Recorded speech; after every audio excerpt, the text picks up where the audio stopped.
Pode ser, clica aqui. Bom, boa tarde a todos, bem-vindos ao Concerto de Poesia do Instituto Estação das Letras. Essa é uma parceria do Instituto Estação das Letras com a revista Malarmargens, editada pelo nosso bravo Nuno Rau. Eu acho que eu botei aqui. É uma alegria poder receber aqui o Alexei Bueno, é a primeira vez, a estreia do Alexei no concerto, né, Alexei? Sim. E a gente assim está feliz porque pode desfrutar, né, desses momentos com ele, em que ele vai ler poemas e ele vai conversar conosco sobre sua obra, seu trabalho de tantos anos, que já está agora aniversariando, né, Alexei? Quantos anos? Eu tenho a idade do Nuno. O Nuno é um mês e pouco mais velho que eu. Estou com 59 ainda. Não. Tem um mês pela frente ao qual eu me aferro loucamente esse 59. Mas aí o Raul é do dia de Castro Alves, de 14 de março, eu sou de 26 de abril, mas do mesmo ano, somos da 63. Eu fiz 60, mas estou com o corpinho de 59, então estou junto ali. Maravilha. Então, mas é uma alegria a gente poder conversar com ele, tá? Nesse sábado glorioso, tá bom o dia. E a gente vai... Eu vou passar agora, então, a palavra para o Nuno, porque é ele que comanda as nossas conversas. Eu vou entrando também devagarinho e vou fazendo também um meio de campo com ele, mas ele é que comanda tudo, viu, Alexei? Aqui. Claro. Tá? Então, é com você, Nuno. Eu só tento assim, dar uma base para que o poeta ou a poeta possa mostrar aí a sua obra, o seu talento, é só isso. Bom, mas vamos falar do Alexei um pouco. É dispensável falar do Alexei, mas é praxe do programa, então vamos lá. O Alexei Bueno, ele é poeta, ensaísta, crítico, tradutor e editor. Ele tem uma vida inteira voltada para o universo dos livros, né? Esse universo que nos faz estarmos todos aqui reunidos, né? Nasceu no Rio de Janeiro, no mesmo ano que eu, 1963, com um mês de diferença, mais ou menos, né, Alexei? Publicou 19 livros de poemas, com edições no Brasil e no exterior, além de numerosos títulos sobre arte brasileira, arquitetura, cinema e história. E eu acrescentaria antologias. Ele realizou antologias interessantíssimas, como uma antologia sobre poesia pornográfica e uma antologia sobre... Eu adoro, obrigado por tua lembrança. E uma antologia, eu também gosto muito, e uma antologia que eu achei muito interessante também sobre poemas em torno da escravidão, Sim. Lançada mais recentemente. É um livro imenso e poderia ser maior, né? Porque você, quando trabalha até a atualidade estrita, no caso da poesia pornográfica, só tive um problema, de um autor importantíssimo que está na primeira edição e depois foi retirada na segunda. O negócio dos herdeiros. E quem morreu de 51 para cá tem que ser negociado de todas as maneiras. Então, eu tenho um arquivo maior, que seria 100 páginas a mais, ou coisa que valha, no meu computador. Porque um dia vai cair em domínio público mesmo, fora coisas que você nunca para de achar. Antologia é uma loucura, onde você menos espera, aparece uma coisa nova. É fascinante. Eu vou te mandar um poema depois, então, para uma futura edição. Ótimo. Assim, e eu tenho a primeira edição desse livro. Eu comprei, na época, a primeira edição. É muito interessante. Vou depois comprar a segunda para comparar essas ausências. Sim, houve então, uma retirada. Uma retirada, vou achar, não fale não. Recebeu vários prêmios, né, como Jabuti 2 vezes, o APCA, o Prêmio Fernando Pessoa, Prêmio da ABL, Biblioteca Nacional 2 vezes, Candango, entre vários outros prêmios. É um poeta muito premiado. E como editor, viria agora no texto, mas eu já antecipei as antologias e obras reunidas ou completas de grandes autores da língua portuguesa. Traduziu também, tradutor, assim, tem vários poetas traduzidos pelo Alexei: San Juan de la Cruz, Tasso, Shakespeare, Leopardi, Longfellow, Nerval, Poe, Tennyson, Baudelaire, Mallarmé, José Assunção Silva, Rubem Dario, Apollinaire, Neruda também. Né? Você tem um livro seu... Neruda foi um livro inteiro, né, de inéditos. Isso. Que isso foi posterior esses poemas traduzidos, reunidos, era um livro muito grande. Que eu achei recentemente, e já encomendei, mas não chegou ainda, infelizmente. Entre 99 e 2000, foi diretor do Instituto Nacional do Patrimônio Cultural do Rio de Janeiro. Sim. Bom, isso foi só a prévia, né? Eu falaria daqui mais 1h30, mas o tempo é exíguo, só na apresentação. Mas, Alexei, fala para a gente aquela dinâmica que eu te falei. Né? Eu vou fazendo uma pergunta e, ao final da resposta, você fala 3 poemas para a gente. Claro. Né? E as respostas vamos, assim, tentar manter numa certa... Não abreviar demais, nem alongar demais, para manter uma dinâmica, né? Como é que foi a sua aproximação com a poesia? Essa é uma pergunta assim, que eu sempre abro com ela, porque eu tenho sempre muita curiosidade de saber como é que poetas se aproximaram desse universo. E aqui o nosso público é composto quase sempre, fundamentalmente, por poetas também, né? Foi uma coisa muito precoce a partir da leitura de poesia romântica brasileira. Quer dizer, a primeira coisa, que eu acho que é um dos caminhos mais naturais, quer dizer, desde o Casimiro de Abreu, que talvez tenha uma falsa simplicidade, mas mais simples que todos, até Gonçalves Dias e muito Castro, e uma antologia, isso muito novo, com 6 anos de idade, logo que eu comecei a ler, através do Tesouro da Juventude, o velho e bom Tesouro da Juventude, que era todo dividido em livros, e havia um livro chamado o Livro da Poesia, que é uma antologia universal, quer dizer, com mais destaque para a língua portuguesa, o resto todo traduzido, obviamente, traduções melhores ou piores, que sempre varia muito, mas, no geral, boas, e aquilo sempre me causou um fascínio enorme, quer dizer, uma coisa muito vocacional. Aí, um pouco depois, lá para 12 anos, eu comecei a escrever qualquer coisa de maneira mais ou menos sistemática, mas profundamente vocacional, que não é a questão do amor pela arte. Eu sou louco por cinema, que é a arte que eu mais conheço, inclusive que é uma arte que tem 120 e poucos anos, e não tem a questão da língua para dificultar. Sou louco por arquitetura, você é arquiteto, uma paixão avassaladora por arquitetura, por arte plástica, por tudo. Agora, eu, por exemplo, eu nunca escrevi nenhum conto na vida. Eu não sou ficcionista. E nunca tentei, aliás, porque eu sempre percebi, eu adoraria ser ficcionista, mas eu sou um grande leitor de ficção. Mas não mas, sou... curiosamente, Alexei, só uma partezinha. Curiosamente, alguns poemas seus são extremamente narrativos. Sim, né? sim. Envolvem narrativos. Há poemas narrativos, sem dúvida nenhuma. Aqui a poesia narrativa, a ficção, em tese, não prescinde dela, e a prosa é outra história, né? Porque eu sou um fanático do Padre Vieira e de Euclides da Cunha, que nunca foram ficcionistas, são prosadores. E 2 dos prosadores mais extraordinários da língua portuguesa, e poderia citar de outras línguas. Agora, sou um grande leitor de ficção, aquilo que grandes paixões minhas, como Guimarães Rosa, que no Brasil provavelmente é a maior de todas, Machado de Assis, Raul Pompeia, não vou acabar nunca, muita coisa extraordinária, e passando para a língua portuguesa toda, essa, Aquilino Ribeiro, que eu gosto imensamente, e muita ligação com a literatura francesa também. Eu acho que eu sou um grande proustiano, um razoável proustiano, e etc, etc, um celiniano, que é um homem de caráter duvidoso, mas que eu adoro, e assim por diante. Mas eu nunca escrevi ficção na vida, eu sou poeta mesmo e fiquei nisso.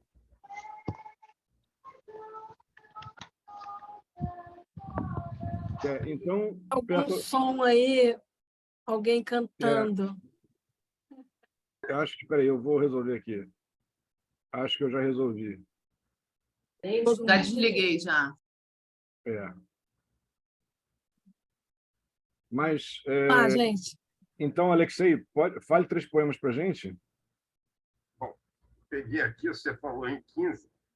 Então, vou começar com um que é bastante velho, que é de 82, um poema altamente expressionista, depois um sonetilho, depois um poema relativamente pequeno também.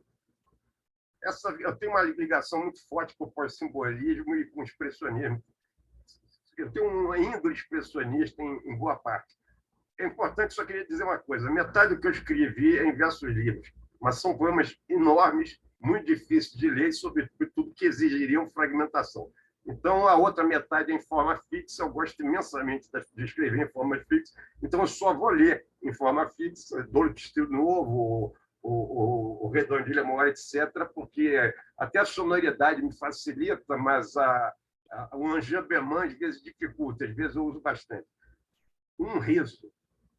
Ouvimos longe um riso das estátuas, as brancas chamas pétreas e autofátuas. Não, elas se mantêm lápide erma, qual taboco moderno que enferma. Ouvimos-lo ainda. São hienas entrando em granjas e espalhando penas hilariantes pela dentadura? Não, carnes não berram na noite escura. Segue o riso. Serão escolhem o ouro como um comum metal e põe do couro das línguas baba azul e sons de prata? Não, estes têm sua própria casamata. Ainda riem, serão talvez os cítricos e verdes canções apocalípticos de si mesmos, rangendo com emoção seus dias? Não, não tem recordação. Riem, riem, podem ser os astrônomos, chupando os astros em gomos autônomos de luz, pela boca branca dos cúmulos nimbos. Não, eles só se acham em túmulos. São as latas caindo, são os loucos, são os porcos se emporcalhando aos poucos, são na noite os penetras, são os joelhos dos flagelantes sacros e vermelhos. É Deus? Não. Só são os natimortos, a rir entre os dedinhos tortos, gelando em baba e sangue contra o ar do haver, por não entrar. Bom, um poema pavoroso, como vocês viram, cheio de dissonâncias. Agora, ao contrário, um sonetilho que eu gostaria para meu epitáfio, junto com o Haikai. Trajetória. Onipresente, melancolia, que entre alegria, sorris prudente. Sombra latente, à luz do dia. Mudez sombria, que o som pressente. Por te vencermos, percorreremos longínquos ermos. Lá dançaremos e expiraremos, sem te esquecermos. Esse sonetilho eu gostaria de usar como meu epitáfio. O outro é um haikai. Durante 2 meses eu escrevi loucamente haikais e nunca escrevi mais. Isso é muito fácil de gravar, que é só isso. Mãos moldando a terra, mãos dentro delas dispostas, no meio o relâmpago. Esse seria a mais enxuta, digamos assim, mas são os 2 epitáfios. Agora, um outro poema, 92, Fim. Eis que o elefante morreu. Na aurora, viram-no quieto a língua de fora. O circo agora parou na estrada. Sem o elefante não somos nada. Os astros choram. A lona inerme recobre o corpo do paquiderme. Não se acha um outro. Nada mais resta para as cidades que esperam festa. Não há saída, não há futuro. Eiro na estrada, espantoso e duro. Na noite, um bando que já não dorme está cavando um buraco enorme. Esse é quase um poema cômico. Cômico e simbólico de muita coisa, digamos assim. Muito bom. Muito bom. Obrigado. Alexei, você falou que você começou, assim, a sua primeira aproximação foi através da poesia romântica. Sim. Né, do romantismo brasileiro, sim, né? Mas também comentou depois que a sua aproximação afetiva e talvez intelectual também maior com simbolismo e com pós-simbolismo, sobretudo. O simbolismo inteiro também, mas o pós-simbolismo, como Valéry, aquela geração espantosa que, de um modo ou de outro, sai do simbolismo, como Sacarneiro, como o Fernando Pessoa ele mesmo, como Alexander Blok, que esse aí está, digamos, na fronteira, falando de um russo que eu conheço por tradução, eu não leio o russo, mas há algumas traduções muito boas, e me parece um poeta, pelo que eu consegui ler, é absolutamente extraordinário. É uma lista enorme, eu sou muito ligado a essa geração do início do século XX até até pouco antes dos meados, mais ou menos isso, ou nos meados mesmo, acho que seria a definição cronológica, e com esse lado expressionista que é meu mesmo, que é um certo pessimismo, uma coisa meio schopenhaueriana, e uma certa atração pelo feio na arte, né? Pelo horrível, essa coisa que nós encontramos desde o Baudelaire, do La Charogne, encontramos no Augusto dos Anjos, do qual eu fiz obra completa, pelo qual tenho um grande fascínio, não tem influência nenhuma, que tudo em frente de Augusto dos Anjos vira pastiche, monolítico. Augusto dos Anjos é monoliticamente Augusto dos Anjos, então, graças a Deus, não tem influência nenhuma, mas esse lado, que também encontra-se um pouco disso no Rimbaud, que é essa figura de uma riqueza inesgotável. Então, são duas vertentes minhas, me referindo basicamente, sobretudo, aos poemas de forma fixa. Os poemas de verso livre, aí já é outra coisa que tem aí vem todo desde o futuro, desde da tradução ínica grega, de Píndaro, da tradução ínica que passou por romantismo alemão, Hölderlin, Goethe mesmo, e até todo o futurismo europeu, e etc, etc. Mas isso eu não vou ler, porque eu tenho dificuldade em ler, e são poemas muito longos. Há uma trilogia da qual eu gosto imensamente, que durante a pandemia, no tédio infinito a que nós fomos atirados, eu traduzi esses poemas para o francês. Foi um trabalho medonho, são mais de 3.000 versos, mas eu acho que o resultado ficou muito interessante, que é A Via Estreita, a Juventude dos Deuses Entusiastas. E o quarto, que não faz parte da trilogia, mas é um poema longo também, que é Os Resistentes, que é o único poema, digamos, bastante político, no sentido maior da palavra, mas é muito político naquilo. Um poema anti-imperialista, digamos assim. Esse saiu na França, foi traduzido pelo Didier Lamaison, que é um grande amigo meu, um grande tradutor. Então, mas aqui eu já só vou ler em forma fixa mesmo, porque é mais fácil para mim. Mas eu ia perguntar, Alexei, é o seguinte, porque, na realidade, percebe-se na sua poesia a presença de imagens muito potentes, às vezes delirantes, né? Delirante no bom sentido, né? Sim, no sentido sim. que nos insufla, né? Sim, há alguma coisa surrealista. Eu acho que ninguém passa ao largo. Eu não tenho nenhuma ligação direta com o surrealismo. Li tudo, mas não sinto uma ligação direta, mas essa participação do inconsciente nas artes, na poesia, e no caso na poesia, eu acho que não há poeta nenhum de meados do século XX para agora, rigorosamente nenhum onde não se encontre isso. Eu desconheço, é muito difícil. Então há também, isso está muito bem notado. E que não perdem articulação, muito pelo contrário, tem uma forte articulação com o tempo presente. Assim, são poemas extremamente vinculados com o tempo presente, como foram, por exemplo, os sonetos do livro de sonetos de Jorge de Lima, à época, enfim, para mencionar uma outra poesia com essas artes obras-primas. Tem tantas obras-primas impressionantes. Eu, por acaso, num leilão de livros velhos, de manuscritos, apareceu um soneto. São 76 sonetos, o livro de Jorge de Lima. Eu não lembro tudo, obviamente, mas era um datiloscrito assinado por ele. Aí eu reli aquilo, que maravilha, que maravilha. Óbvio que alguns não são tão extraordinários, mas isso é completamente extraordinário. Eu consegui comprar uma edição original também, não assinada, mas pelo menos original. O Jorge Lima, o autógrafo é fácil, inclusive mais nos livros em prosa, que ele publicou muito em prosa e ele dedicava muito. É um autor que não é difícil de encontrar. Há uns impossíveis. Alves de Azevedo, por exemplo, é um caso, acho que é um caso insuperável, além de ter morrido com 20 anos de idade.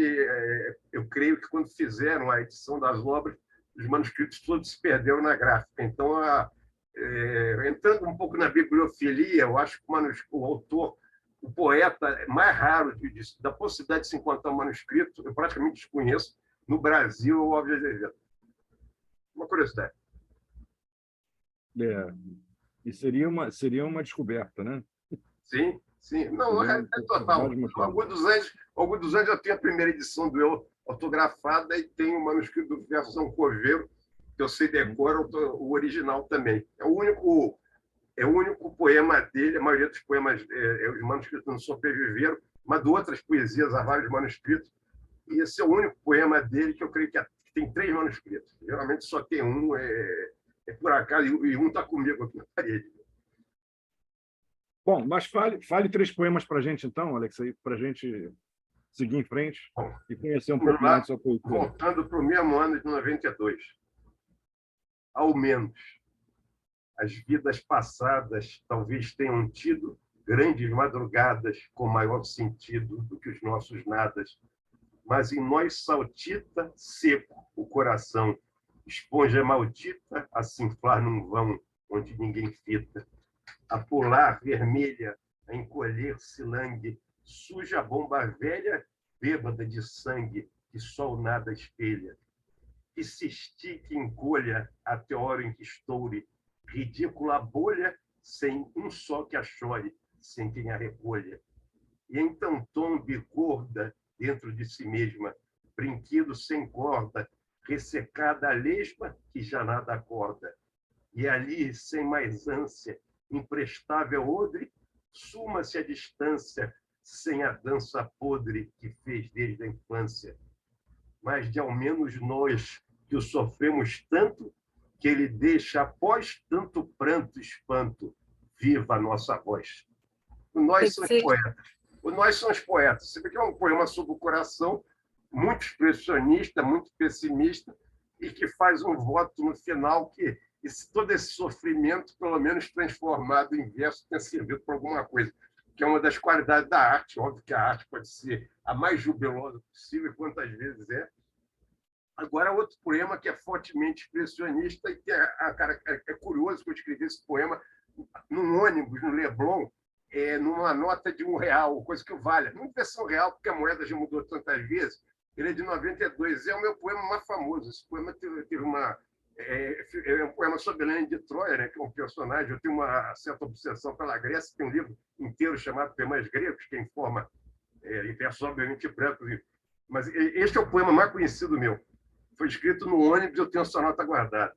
Helena, no cômodo onde Menelau vivera, bateram. Nada. Helena estava morta. A última aia a entrar fechou a porta, levava um linho, unguento, âmbar e cera. 97 anos. Suas pernas eram 2 secos galhos recurvados. Seus seios, até o umbigo desdobrados, cobriam-lhe 3 hérnias bem externas. Na boca, sem um dente, os lábios frouxos murchavam. Ralo pelo lhe cobria o sexo, que de perto parecia um pergaminho antigo de tons roxos. Maquiaram-lhe as pálpebras pincadas, compuseram seus ossos quebradiços, deram-lhe à boca uns rubores postiços, envolveram-no em faixas perfumadas. Então, chamas onívoras tragaram a carne que cindiu tantas vontades, quando sua sombra idosa entrou no Hades, as sombras dos heróis todas choraram. Esse poema fez um sucesso, eu acho que ele merece, ele é bom mesmo. É outro da mesma época, são 3, né? Esse é um soneto em alexandrino, que é um pé que eu uso pouquíssimo. Eu uso dodecassílabo um pouco mais. Todo alexandrino é um dodecassílabo, nem todo dodecassílabo alexandrino. Esse, por acaso, que eu não queria, saiu em alexandrino. O poema se chama História, mas é importante dizer que essa história não tem acento, está em itálico. Quer dizer, eu botei o título, a forma latina, para deixar muito claro que eu não estava contando nenhum caso, eu estava me referindo à história com H maiúsculo. Eu sou um apaixonado por história. Obviamente, aí se refere muito a uma coisa, a nós mesmos. História. Não é minha esta casa, aí entrarei, no entanto. Quebrarei o portão, marcharei entre as flores, encherei meu pulmão com os estranhos odores do jardim adubado a sêmen, sangue e pranto. Porei a porta abaixo, enfeitarei o espanto dos vultos me fitando, e apesar dos bolores, envergarei sem medo os trajes das cores, nas suas mãos beberei, entoarei seu canto. Com os corpos rolarei de milhões de mulheres sem corpo, Ei-los que já me saúdam e me aclamam, meus perdidos avós, desamparados seres. Estendem-me suas mãos como um filho que os salva. Deles vim, mas é a mim que eles agora clamam a vida, como um pai, um sol sonhando na alva. 3 poemas. Maravilha. Eu só uso a palavra alva, que qualquer pessoa minimamente alfabetizada sabe que é aurora, que é manhã, que é... Eu escrevi um poema que usa a palavra alvor, que é a mesma coisa. Isso foi publicado numa antologia de poesia erótica, aliás, eu escrevi pouquíssimo, acho que são 2 poemas que se prestam a isso, e destruíram o verso sentido. O revisor tirou o R de alvor. Ele achou que era algo, de tirar o alvo. Quer dizer, ele acabou com o meu poema, acabou com o meu verso, acabou com o sentido, porque nós estamos chegando a esse nível. Eu tenho um arquivo aqui, eu vejo telejornal, eu tenho um arquivo que chama Imbecilidade Jornalística, que está ficando cada vez maior, que é uma coisa absolutamente espantosa.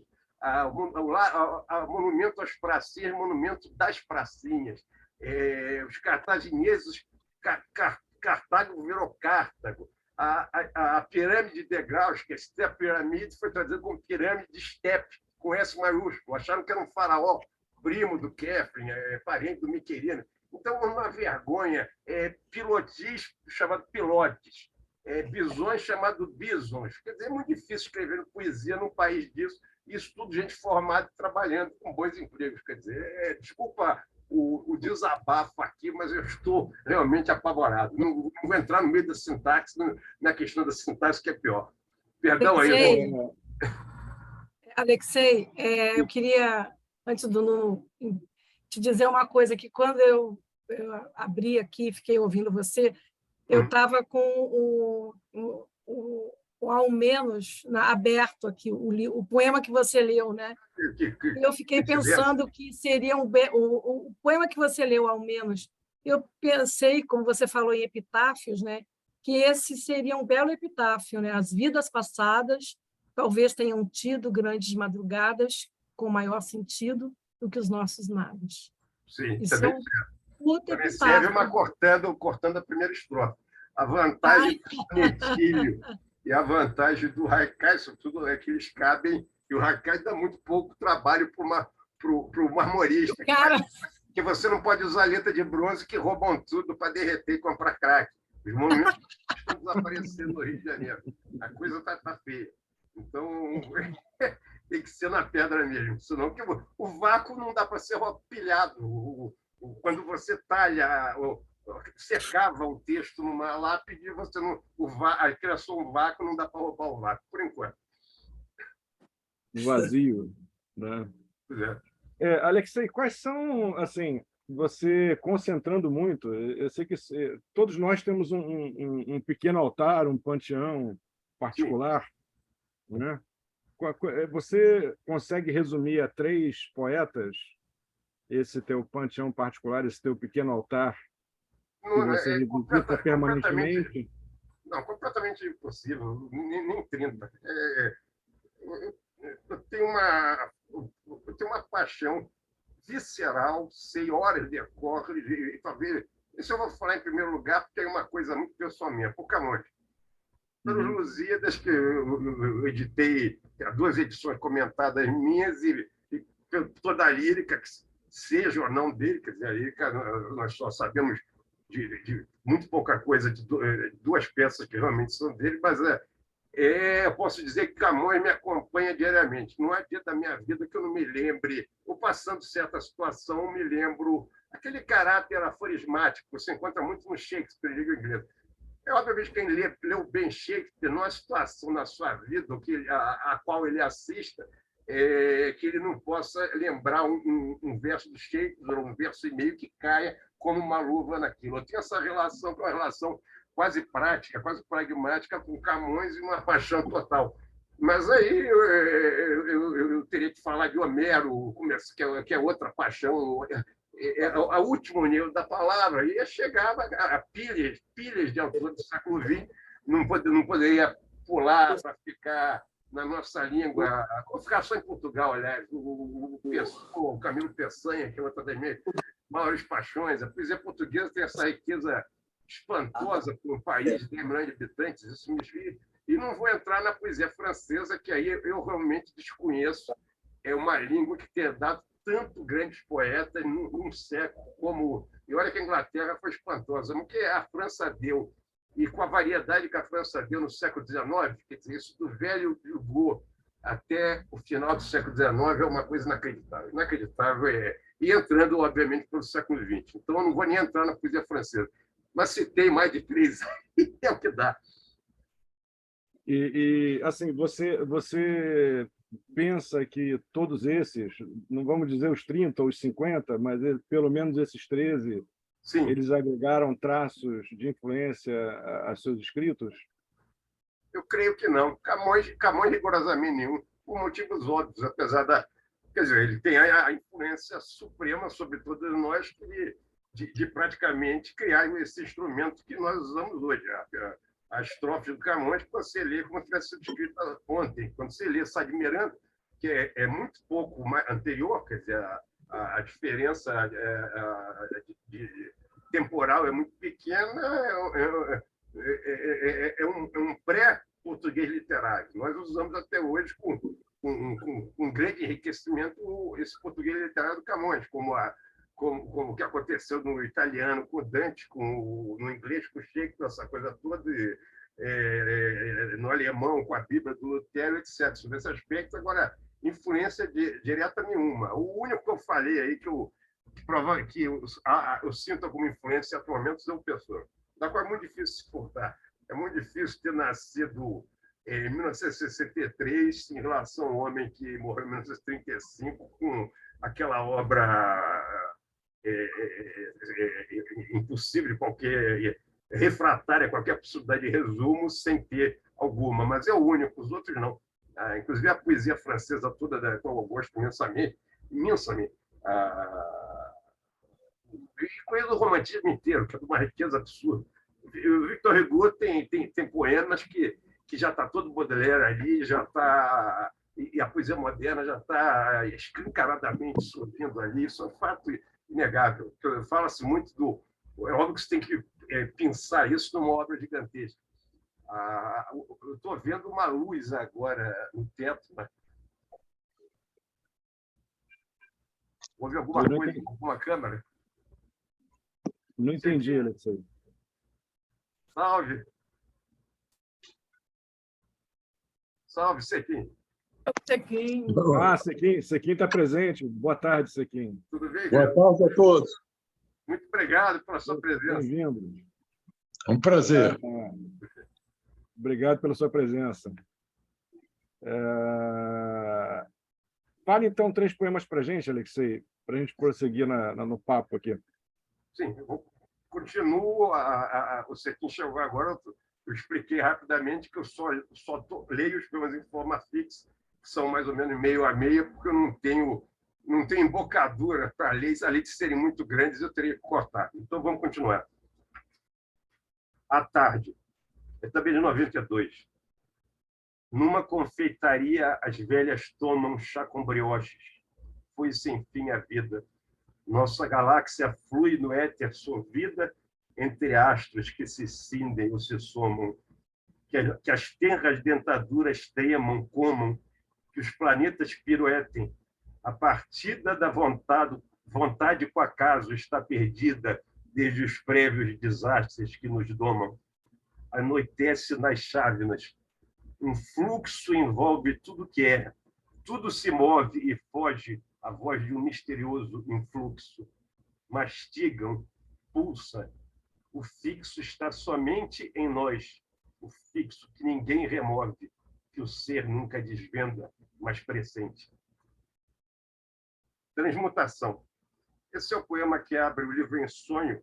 É um pouquinho mais longo e tem muito enjambemão que dificulta a vida, mas eu farei o possível, é o único mais longo. Transmutação. Nascemos carne e a cada dia vemos-la transformar-se em sonho. Há sempre um patamar tristonho na escada em que antes não havia. Há sempre um quarto em que vivemos e nunca vimos. Sempre há um morto que bate à porta. Há sempre um porto que jamais houve e de onde viemos. Uma manhã cinza na feira que não se acaba há muitos anos. Há uma mulher nua entre panos que não é nossa vida inteira. O tempo espera, inalterado como um licor, que nós subamos por ele abaixo, nós que vamos descendo acima em passo ousado. Atrás a aurora, à frente o nada, no meio a confusão das luas. Ah, quem voltasse às mesmas ruas em senso inverso até a entrada. Quem desse as costas à saída certa e voraz, e dessa sorte fosse afastando-se da morte até a primeira hora da vida e seu mistério, e se encarnasse nos seus exílios e fugisse por si acima até que ouvisse o choro antigo e ainda o passasse. Nascemos carne e ao sonho vamos. Somos o fio que desfaz toda a tapeçaria, mas quem é que o puxa? Nem sonhamos. Vamos fazendo-nos de ar de crianças rijas que já fomos. Vamos como explodindo em gomos de ser, um fruto a se espalhar. Nossos amigos são de vento, cada vez mais. As nossas casas, grãos que o sol doura, soam asas no nosso cofre mais sedento. Para isso apenas nos gerastes, para ser sonho, mãe de sonho, há sempre um pássaro medonho nos nomeando entre os mais hastes. Há sempre um baile de sumidos na íntima praça inexistente. Há um branco sol sempre presente na noite em que vamos perdidos. Um rosto cruel que nos exorta, escadas, e amanhã na feira que vai durando a vida inteira, ao patamar, e um beijo e a porta. Foram 3. Foram. Isso é muito difícil, porque tem muito Angela Berman. A Angela Berman, eu me recuso a pular totalmente a rima. Eu dou uma parada, já que ela está lá, ela tem que soar de alguma maneira. Senão, A gente não tenta sairia. dar aquela paradinha, né? Dar aquela paradinha Sim, que é toque de suficiente bola. pra, Só. suficiente para ela ficar na memória do que virá da sua continuidade sem quebrar a sintaxe. O que eu tento fazer um grande dizer deve conseguir fazer isso. Eu não sou, infelizmente, ainda mais para mim mesmo. Se eu estivesse lendo Camões, eu leria melhor. Sobretudo que eu leria decor. Mas isso aí você está bem acompanhado, porque eu acho que poucos poetas e poucas poetas têm essa a capacidade, o treino de falar a poesia como algumas pessoas têm, né? É verdade. É verdade. São efetivamente raros. Como o João Vilaré recitando o Jorge de Lima ou Fernando Pessoa. Eram coisas espantosas. Aliás, recitando Jorge de Lima com pronúncia completamente brasileira, aliás, nordestina. Mas é um grande ator, né? Realmente é fenomenal. Eu queria saber, eu acho que algumas pessoas têm curiosidade também, Alexei, porque eu perguntei a você desse pequeno panteão, desse pequeno altar que todo mundo tem, enfim, mas com relação aos poetas vivos, alguns não mais, né, infelizmente, com que você conviveu, como é que essa convivência ela se entretece com a sua poesia? Como por exemplo, você conviveu, pelo menos até onde eu sei, bastante com Ivan Junqueira, com Alberto da Costa e Silva, enfim, e outros poetas. Como é que você vê esse diálogo intervivos? Foram grandes amigos. O Ivan, considero, foi um dos meus maiores amigos, sob todos os aspectos. Uma imensa admiração, quer dizer, de vivos eu não falo, senão vou omitir Deus e o mundo, que é muito desagradável. Mas desses grandes amigos que eu já perdi, não são poucos, uma muito grande admiração e acredito que influência muito pouco. Quer dizer, eu cheguei a conhecer Drummond não tive coragem de falar com ele depois que ele escreveu aquela maravilha que é o apelo a meus semelhantes a favor da paz no enterro do Pedro Nava. Eu vi o Drummond, agora conheci João Cabral relativamente bem e conheci alguns poetas extraordinários. fui amicíssimo, como você bem lembrou, do Ivan Junqueira, e fui amicíssimo do Herberto Helder, em Portugal. Esse é um grande amigo, mas que, quando eu estava em Lisboa, nos encontrávamos 4 dias por semana, sempre. Segunda a sexta, menos às quartas. Ele tinha um amigo médico, eu costumava almoçar às quartas, mas eu encontrava com ele às quartas, mas foi outro grande amigo meu, cuja morte me deu uma tristeza enorme. Aliás, os amigos mortos é uma dessas dores que nós temos que carregar nas costas, lamentável. Mas sempre leitor, agora, influência direta, eu acho que só dos mortos mesmo. E às vezes imperceptível, às vezes perceptível. Nós tentamos ser o mais original possível. Eu nunca persegui a originalidade. Quer dizer, eu faço o que posso. O que eu posso dizer que eu faço é uma poesia que nasce de um impulso muito autêntico. Eu faço isso por necessidade. E necessidade no sentido grego de entusiasmo, de inspiração mesmo, que eu já fiquei 4 ou 5 anos sem escrever um único verso. Eu fiquei muito angustiado. Foi entre final dos anos 80 e início da década de 90, uma linha. E, às vezes, escrevo um livro relativamente grande em um mês e pouco. E depois fico mais 2 anos sem escrever nada. Então, eu não tenho nenhum domínio. Então, aquela teoria espetacular da filosofia da composição do Poe, que eu considero uma mistificação genial, e essa ideia do controle intelectual que chega muito até o Valéry, etc., etc. Comigo não funciona, chega demais em João Cabral, comigo não funciona de maneira nenhuma. Eu sou completamente inspirado. Sem inspiração, não escrevo nada, nem a letra do Parabéns para Você, sou emprestado. Não podemos esquecer que, Alexei, não podemos esquecer que poetas mentem muito, né? Sim, o Poe era um mentiroso. O Poe era um mistificador. Pode ser só impostura. Sim, o Poe era um mistificador genial. Não precisa ser mitômano, porque há casos graves de mitomania que eu conheci, mas não vou citar de maneira nenhuma, que a mitomania é uma coisa muito desagradável. A mitomania é a mentira sistemática, é uma coisa pavorosa. E lembrando a frase que é atribuída a Bismarck, eu tenho um pavor de atribuição de frase, porque eu já encontrei frases atribuídas a 10 pessoas, ou 15, e Bismarck é um que tem muita coisa atribuída. Mas como nós estamos na época das célebres fake news, essa coisa toda, essa frase, que seja lá qual for o seu autor, é uma coisa genial. Nunca se mente tanto como antes da eleição, durante a guerra e depois da pescaria. É uma das melhores frases sobre mentira que eu já ouvi. Não sei se é do Bismarck, mas é muito boa. Então, Alexei, fale 3 poemas para a gente, que tem mais prosa aí para a gente conversar, por favor. Sim, perfeito. Sim, eu tenho um pedido claro. da Lúcia Sider, aqui presente, sim, poeta, e ela está pedindo para você transgredir a norma que você pré-estabeleceu de não falar um poema em versos livres, porque sim, ela adoraria ouvir pelo menos um trecho de um poema seu em versos livres, e eu faço coro com ela, e imagino que muita gente. Sim, daqui a pouco, então, o Cato... Então, tá bom, não precisa ser agora, mas em algum momento... Sim, você eu tenho que achar aí, mas eu sei até um trecho que eu acho interessante, mas deixa eu voltar para os 3 primeiro. Tá bom. Prodígio, que também é um sonetilho, soneto de verso. Ó flor, ó muro, vós ambos sois... Desculpa, eu perdi o tom. Ó flor, ó muro, vós ambos sois.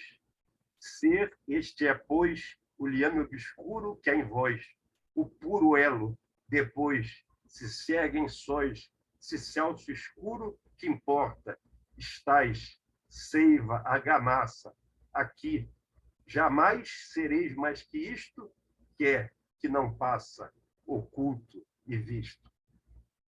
É muito difícil de ler por causa do tamanho do verso. Verso de 4 sílabas, é um festival de Jambemã, vidência. Esse já é um decassílabo que facilita muito a vida. É um soneto também, não é um sonetilho, porque é decassílabo. Se os nossos olhos te enxergassem rosa, e não só é uma rosa, nos dissessem, na vulgar gradação que nunca esquecem, que epifania da manhã tediosa. Se eles vissem ao vê-la cada coisa, e não seu nome, se afinal pudessem, fugir da furna abstrata onde destecem a vida. Um morto partiria a lousa maciça de aqui estar. Flor, nuvem, muro, árvore, que é uma só e não tão tal nome. Se tudo entrasse o corredor escuro que em nós algo de exato se ergueria, algo que para o tempo o que o consome, que alveja a noite e entenebrece o dia. Glória. Glória é um episódio verídico, cômico, mas isso aconteceu comigo numa bebedeira extraordinária, na rua André Cavalcante, na Lapa, para ser exato. Glória. Bêbado, às 2h, parei na loja de ovos e aves. Subi na grade, em grande afã, cacarejei de ecoar nas traves. Os galos todos acordaram, cheios de brio, e num só coro, com seu cacarejo, enfrentaram o meu mais forte, mais sonoro. Saltavam todas as galinhas, penas voavam loja fora, ligavam luzes nas vizinhas casas, parti criar a aurora. Isso é um episódio de uma bebedeira medonha, e eu posso dizer que foi inesquecível. Eu não sei se foi sorte ou azar que não existisse o celular, alguém com o celular filmando, né? Porque Sim. Provavelmente sorte. Eu gostaria de ter esse filme só comigo, digamos assim. é melhor imortalizar a cena no poema, né? Não, porque a minha ideia foi exatamente esta. Eu garanto que se eu começar a cacarejar, esses bichos vão acordar tudo, mas vou fazer um escarcéu apoteótico. E fiz isso, e o resultado foi muito melhor do que eu imaginava. Foi uma coisa inacreditável. Uma loja que não existe mais na rua André Cavalcante, aqui na Lapa. Agora, só uma digressão, não tem a ver com a pergunta que eu queria fazer, mas isso que você falou dos poemas de 4 versos, do decassílabo, Sim. de ser melhor. Eu tenho a sensação de que o decassílabo tem muito a ver com a fala. Sim. E com o ritmo do pensamento. Assim, eu não sei se aconteceu, deve ter acontecido com você, eu não sei, com muita gente aqui, talvez. Sim. Houve épocas em que eu estava, por exemplo, lendo muito Camões. Eu resolvi percorrer todos os sonetos de Camões e tal, analisar um pouco, enfim. E quando eu me vi, eu estava pensando em decassílabo. Tipo, preciso ir ao estacionamento, pegar o carro antes que tudo feche. Isso acontece. É tão natural que, se você pegar qualquer prosa em língua portuguesa, a quantidade de decassílabos é muito grande. No final do primeiro parágrafo do Ateneu, a enfiada das decepções que nos ultrajam. Eu sempre achei uma frase genial, como se não viesse de muito longe a enfiada das decepções que nos ultrajam. Ou a definição que Euclides da Cunha, outra paixão minha, como eu falei, dá de Mato Grosso. A Sibéria canicular do nosso exército. Que é a própria perfeição. Mato Grosso é um calor pavoroso, faz um calor pavoroso, que aqui no Rio, hoje estamos pior que lá. E quando você queria estragar a vida do militar, por exemplo, ou de um funcionário público, você mandava para o Mato Grosso. No Império, início da República, aquilo tinha 50, 60 mil habitantes. Era uma cidade pequena com aquele território, e era o Mato Grosso inteiro, não havia o do Sul separado. Então, a Sibéria canicular do nosso exército é um decassílabo, é o verso mais natural da nossa língua, sem a menor dúvida. Eu creio que das línguas latinas.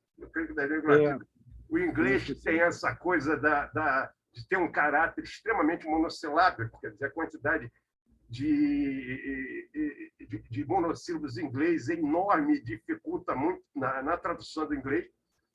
Eu acho que é o problema mais difícil traduzida. Traduzir os sonetos do Shakespeare, por exemplo, é uma aventura, né? Mas há traduções admiráveis. O Barroso fez algumas admiráveis e o Carlos Alberto Geraldo Carneiro também. Para tudo se saiu muito bem, com menos requinte que o Ivo pode ter. Agora, eu traduzi um poema em versos curtos, que é uma miséria, que foi a Carga da Brigada Ligeira, do Tennyson.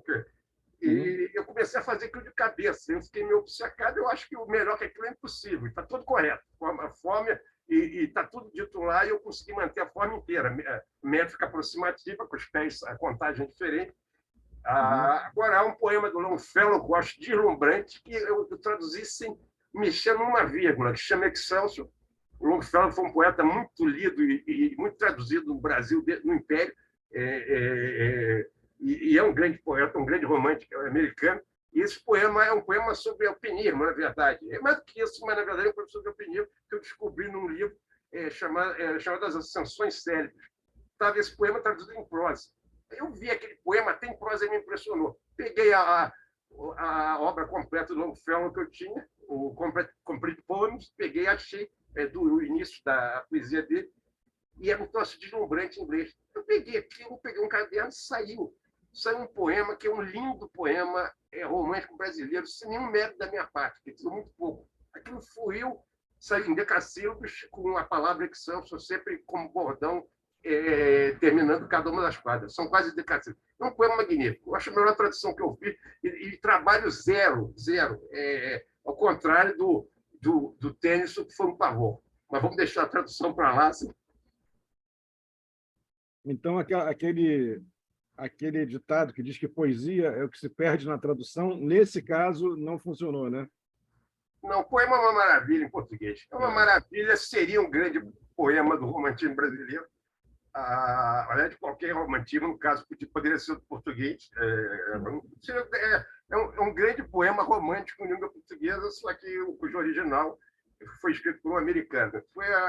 E não houve mérito da minha parte. Eu falo que não houve mérito. É óbvio que eu tenho algum domínio técnico, senão não faria isso. Não me deu o menor esforço. Eu nunca mexi. Porque há traduções que eu fiquei 20, 30 anos mexendo. Porque a tradução é um negócio que você pode mexer sempre.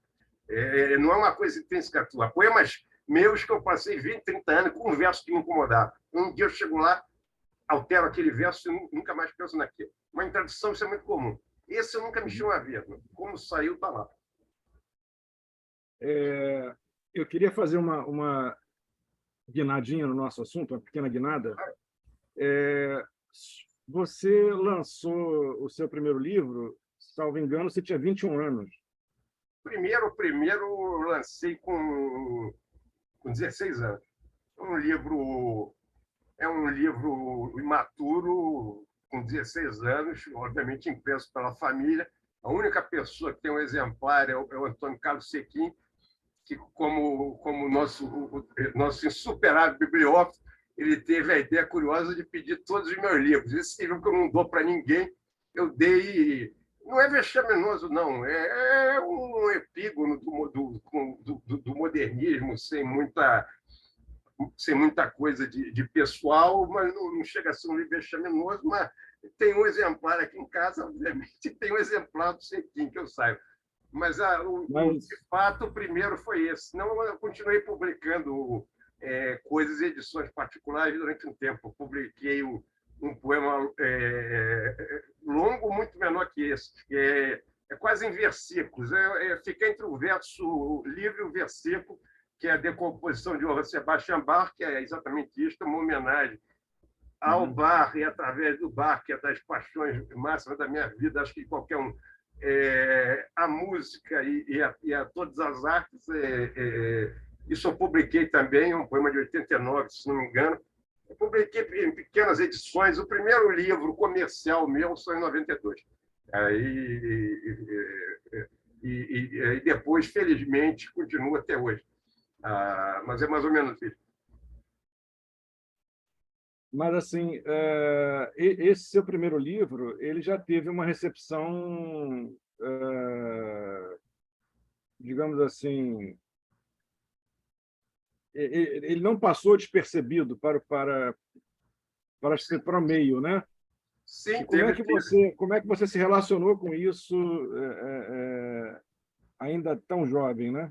Não, a relação com a crítica, há coisas que eu sempre eu tenho que conviver sempre, quer dizer, o simples fato de escrever metade do que eu escrevi na vida em forma fixa, eu já sou linchado automaticamente por muita gente. Eu cheguei a ler uma coisa espantosa de um estudante de letras de São Paulo, dizendo que eu escrevia sonetos, que era um gênero do século XIII, por aí, 12, 13, ele está correto na data. É uma das frases mais imbecis que eu vi na minha vida. Né? Eu coleciono essas coisas. Eu acho que o único grande poeta brasileiro que eu saiba não escreveu um soneto foi João Cabral. É uma coisa espantosa. Outra coisa deliciosa foi na Folha de São Paulo, tinha que ser na Folha, de passagem, quando um crítico, que aliás é poeta e crítico até razoavelmente conhecido, mas é aquilo que o Rui Barbosa chamava incompleta reflexão. Ele falou num dos melhores livros que eu escrevi na vida, que é Lucernário, do qual eu li vários poemas aqui, um livro de 92, se eu não me engano, escrito em 92, eu não lembro o ano da publicação. 93. Ele falou que eu usava palavras de cunho parnasiano como noite e alma. Cara, isso é uma coisa absolutamente extraordinária, porque noite não tem sinônimo. Noite é noite. Se um rapaz chega para a namorada e fala, posso te ver hoje à noite, ele está usando uma palavra de cunho parnasiano. E depois, se fosse algum cunho, noite seria de cunho romântico ou simbolista. O parnasianismo é uma escola solar, é uma escola escultórica da coisa definida, da coisa da luz, da coisa clara. Agora, como que alguém pode chegar, não vou nem entrar no mérito da alma, que é uma palavra universal que pode ser usada no sentido mais variado, mais intrínseco, até a alma da cidade, digamos assim. Você dizer que a palavra noite é uma palavra de cunho parnasiano é um exemplo da falsa reflexão, da incompleta reflexão. Se você escreve isso, você escreveu uma idiotice que vai te seguir o resto da vida. E eu adoro repetir esse troço. Estou repetindo aqui, isso já tem décadas, já tem algumas décadas. Noite não tem, que eu saiba, não tem um sinônimo exato. Se eu falasse lua, palavra de cunho parnasiano, um dos grandes poemas sobre lua da nossa poesia é o Plenilúnio, do Raimundo Corrêa, que por acaso é parnasiano, mas a lua é lua, é mundo. O que você vai fazer? Lune. Bom, então fale 3 poemas para a gente, Alexei. Para a gente, depois de frente. Isso é de 2004. Eu dou um pouco a data, às vezes, para você ver o andamento, que isso aqui tem ordem cronológica. As velhas, elas nos olham, mas não veem nada. Sua vida é a que foi, muito lá atrás. São quase máscaras mascando nada, e em seus olhos há um charco, não há paz. Como em molduras nas janelas, duras, são pré-retratos, mas dirão de quem? Fitam o amor e a fúria, aves obscuras no peitoril poleiro que as sustém. Sabem no quarto escuro que é o seu dia, que não são deste mundo. A sua voz, se existisse, a nós sãos perguntaria, se porventura seloemos nós. Eu usei um seloemos aqui, eu também seria enforcado em qualquer árvore brasileira, mas não me incomodou em nada e eu acho que os recursos da língua são para ser usados. Quer dizer, há uma moda, desculpa interromper, mas é rápido, há uma moda contra as reticências. Como eu falei, eu sou um grande leitor de Luiz Ferdinand Cellini. Luiz Ferdinand Cellini, eu cheguei a contar 38 reticências numa única página, de um dos seus romances. O uso era sistemático. O fato do cara usar maiúsculo, minúsculo no início do verso, de usar reticência, houve a época que o Apollinaire, que eu adoro, inclusive, traduzir, eu tenho uma paixão enorme por Apollinaire.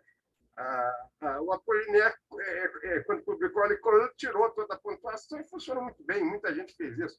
E houve uma época que a moda era tirar todas as maiúsculas. Eu, infelizmente, eu gosto das maiúsculas expressivas, coisa que me aproxima do simbolismo, e lamento sobre este único aspecto não ter nascido em língua alemã. Porque adoram baixar minhas caixas na revisão, e eu falo, não, isso aí é maiúsculo, eu quero que seja maiúsculo. Em alemão, quando é um substantivo, eu estaria livre desse problema lamentável. Então, essa coisa, o curioso é que a humanidade levou muito tempo para criar essa pontuação, levou séculos para criar a pontuação, para criar as maiúsculas, nada disso existia. Pega uma inscrição epigráfica grega, pega coisa mais antiga, nada disso existia. São formas para facilitar a comunicação. Quem quiser usar, use, quem não quiser, não use. De um primarismo, esse primarismo que é muito irritante em todas as áreas. Essas modas. Mas posso continuar? Por favor. Mais 2. Esse já é de 2015, estamos chegando mais perto. Anamnese, que é o título de um livro também. Anamnese. Não procures atravessar o espelho. Não há nada atrás dele e nada nele. Não é de vidro e prata a tua pele, nem te mira invertido que há adiante. É parede, não porta, esse aparelho que faz a luz mentir, presa no instante. Mas no que há atrás de ti e não se espelha ao fundo do teu simulado rosto, ali fica o portal jamais exposto, que espera a chave nova e a eras lavrada. Ali há um que contigo se assemelha e que empunha a te olhar e não diz nada. Agora, chegamos a 2020, episódio, que também é um fato real, é rigorosamente real, aconteceu no Lodge Bar, na Rua da Quitanda. Coisa que você lembrou no que há muita coisa narrativa, eu tenho muita coisa narrativa, apesar de jamais ter escrito ficção.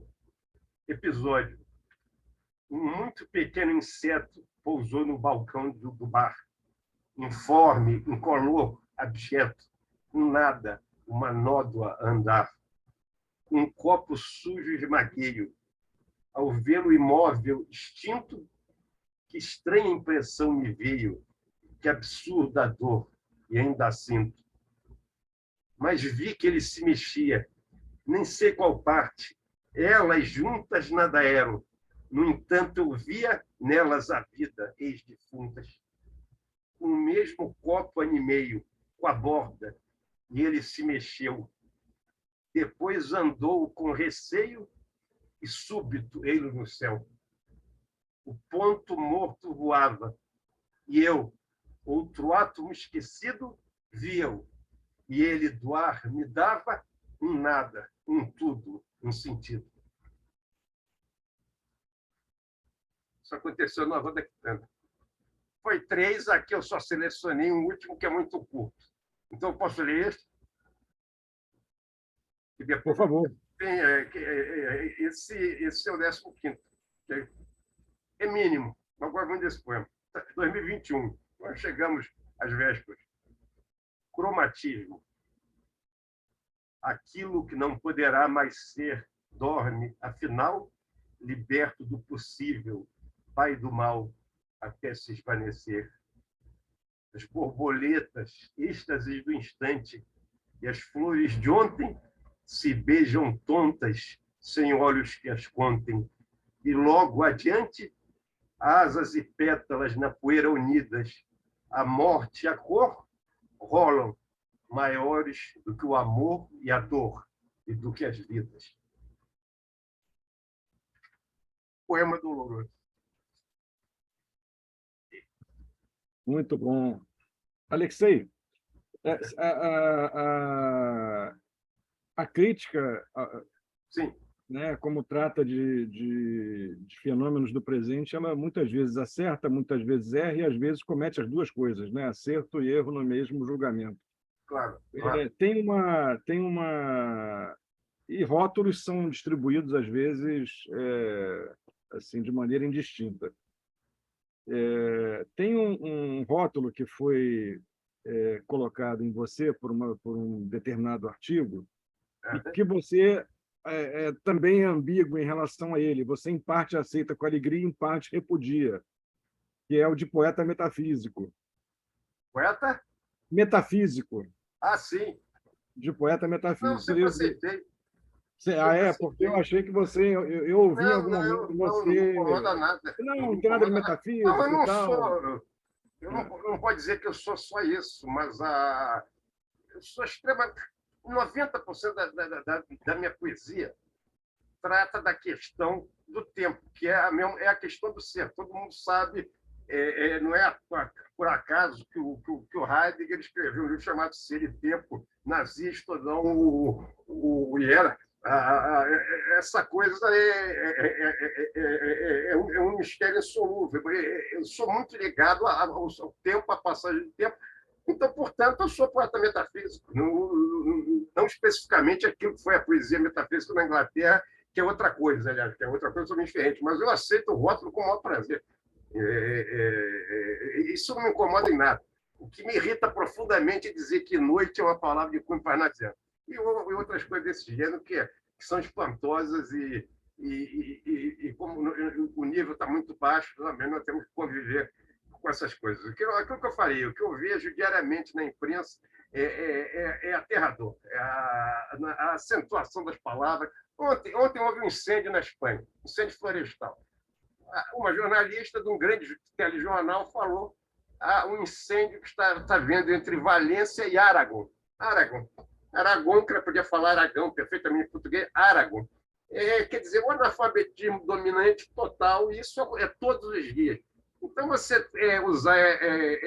se dedicar a esse gênero literário altamente requisitado e o menos popular de todos, que é a poesia, numa situação dessa, é uma coisa meio masoquista, que entre nós, mas eu não tenho mais idade para voltar atrás, então é isso. Uma vez eu li eu estava lendo uma crítica, que era uma crítica assim, não sobre uma pessoa, era sobre algumas pessoas, e o autor do artigo dizia assim: não, porque fulano escreve sonetos como um advogado da província. Eu achei assim, a comparação engraçadíssima, né? Não, há muita gente que escreve soneto, há pessoas que escrevem sistematicamente sem a menor noção formal, nem métrica, nem rima, não, e sobretudo os acentos. Porque você encontra uns casos em que o cara consegue contar, provavelmente, com os dedos, por exemplo, no caso do decassílabo, 10 sílabas. Só que ninguém tem a menor noção de acento. Uma série de decassílabos sem aqueles acentos, geralmente na sexta, décima, quarta, oitava e décima, é óbvio que você pode jogar magistralmente com isso, todo mundo já jogou. O Peçanha é um mestre, né, em deslocar esses acentos, Camilo Peçanha. Mas se você não usa, de alguma maneira, um arcabouço inicial com essas pausas, o decassílabo fica imprestável. É impressionante a quantidade de gente que resolve escrever em forma fixa sem a menor noção de forma fixa. Se quer escrever, escreva direito, no mínimo. Ninguém tem obrigação nenhuma. Agora, eu acho que é uma coisa importante para o ouvido, e esse ouvido vai ajudar. No verso livre, que é uma coisa nada fácil, o verso livre é uma falsa facilidade. O verso livre que se sustenta é o contrário. A poesia tem poemas horrorosos, até imprestáveis, que são formalmente perfeitos. O poema não é nada, mas formalmente está perfeito. Agora, o verso livre tem essa falsa facilidade de não ter uma obrigação prévia de seguir alguma coisa, que, na verdade, é uma dificuldade. Bem, agora eu queria fazer uma pergunta para você, que é o seguinte: você acabou de falar que a poesia é o gênero menos popular, né? Sim. E eu diria que ele é o mais Talvez o teatro. Talvez o teatro. Eu queria que você falasse um pouco mais disso, porque eu diria que ele é popularesco, mas é popularesco, a diferença, né? Entre uma coisa e outra. E também que você falasse sobre a poesia contemporânea que você lê ou observa, né? Quando existe sobre essa questão da mistura de gêneros, a prosa poética, o poema em prosa, o poema que beira a prosa. Como é que você analisa o que se faz hoje, como a poesia ela é trabalhada hoje? Eu acho que qualquer forma é para ser usada. Você pega a obra do Goethe, por exemplo, usou tudo o que existia na sua época, mais alguma coisa, inclusive a formas persas, no divã. O Goethe, se quisesse usar heterônimos como Fernando Pessoa, ele podia ter criado uns 10. O próprio Pessoa é um exemplo. Então, essa questão... Eu mesmo usei uma variedade de forma muito grande, porque eu tenho um livro do qual gosto imensamente, um livro de haikais, como eu falei. Eu escrevi 100 haikais durante um mês e pouco. Em 89, eu fiquei meio fascinado, totalmente, sei lá por quê, naquele momento, nunca escrevi de novo, mas gosto muito do livro. E tem um livro que eu gosto imensamente, que é um livro dos 21 anos, que é Poemas Gregos, que é um livro que é rigorosamente isso. Na forma clássica, obviamente, sem versos brancos, rima jamais, como você encontra... um belo exemplo na poesia portuguesa é o Ricardo Reis, o Fernando Pessoa, Ricardo Reis. Ou se você pegar Tamayo, que é um poeta, talvez o poeta nacional da Bolívia, que quase ninguém conhece também, e assim por diante. Vários poetas usaram essa forma. Eu gosto imensamente desse livro, é um livro com 50 e pouco. Também nunca mais voltei a essa forma. Então, eu usei tudo. E meu último livro é Poemas em Prosa, que é uma coisa que sempre me fascinou, que eu havia escrito muito novo, em 80 e poucos, e voltei a escrever agora. E provavelmente parei também. Agora, a questão... Sim, fala. Existe fronteira? Qual é a fronteira da prosa, do poema? Em que momento o poema escorrega? O que é o prosaico para você? Eu acho escandaloso, Suzana. Eu não sei dizer especificamente, mas... Eu vi você que trabalha com formação. É o prosaico. O prosaico é... O que é o prosaico? Qual é o conceito de prosaico para você? É que nem todo mundo sabe que é prosaico. É que nem aquela magnífica quadra, que não é quadra, é um trecho do romance da Cecília Meirelles, que ela fala da liberdade. Esta palavra que o humano alimenta, que não há quem a defina e não há quem não entenda. Então, todo mundo sabe muito bem o que é prosaico. Outro dia eu vi um verso que era um negócio, era coisa inacreditável. Parecia que tinha, aliás, um senhor amigo meu com mais de 80 anos, que é muito inteligente, muito culto, que nunca escreveu poesia e tem grande qualidade, resolveu fazer um negócio que é prosa, que não vai até o final da página. Como poesia que é medonho. Ele podia ter feito crônica, qualquer coisa. Mas é um prosaísmo total, entende? Se você escrever... eu não vou pegar aqui, que nem faria uma deselegância dessa, mas o prosaico é escandaloso. Você pega a Eliminação do Rimbaud, aquilo é totalmente poesia. Você pega um mesmo anterior, que é, digamos, o pai do poema em prosa, com a Louise Bertrand, o Gaspard Delanoë, que é um livro que eu acho adorável, que está quase na fronteira de pequenas narrativas, mas ali nasce. O próprio Baudelaire, no Esprit de Paris, ou Pequenos Poemas em Prosa, há momentos que você fica em dúvida de ser exatamente, apesar de nunca ser prosaico. Agora, o prosaico é escandaloso, a poesia ruim também é escandalosa. Quando é muito ruim, é escandalosa. Então, isso é visível. Agora, o que eu percebo, há pessoas que não conseguem ler poesia. Você não leem, elas leem todas as palavras que estão no poema, elas sabem o sentido daquelas palavras e não leem o poema. O poema não entra nelas, o poema emocionalmente não as penetra. Isso, pessoas brilhantes. Tem um livro do Hülsmann que chama A Arte e o Sentido da Poesia, desculpa, o Name Nature of Poetry, que é um livrinho pequeno que eu traduzi, uma conferência, na verdade. Ele tem uma página inteira que ele fala isso. Quantos homens extraordinários, cultíssimos, brilhantes ou até geniais são absolutamente incapazes de ler um poema. E é pura verdade. Pessoas brilhantes ou até geniais não conseguem ler um poema. Um texto em prosa, todo mundo lê. Talvez não conseguissem ler certos romancistas, mas elas leem as palavras, leem as frases, mas o poema não entra. Isso não é pouca gente, isso é muita gente. Essa sensibilidade para a leitura da poesia é um dom que infelizmente, não é um dom comum. E já é um caminho para a poesia.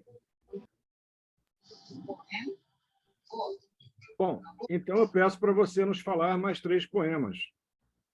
E gente abre não sei se é o momento, se você consegue atender o pedido da Lúcia de Sim. falar um trecho de um poema em prosa. Um poema em prosa, não, perdão. Um poema em versos livres. Eu vou ter que procurar aqui um minutinho e tentarei ser rápido.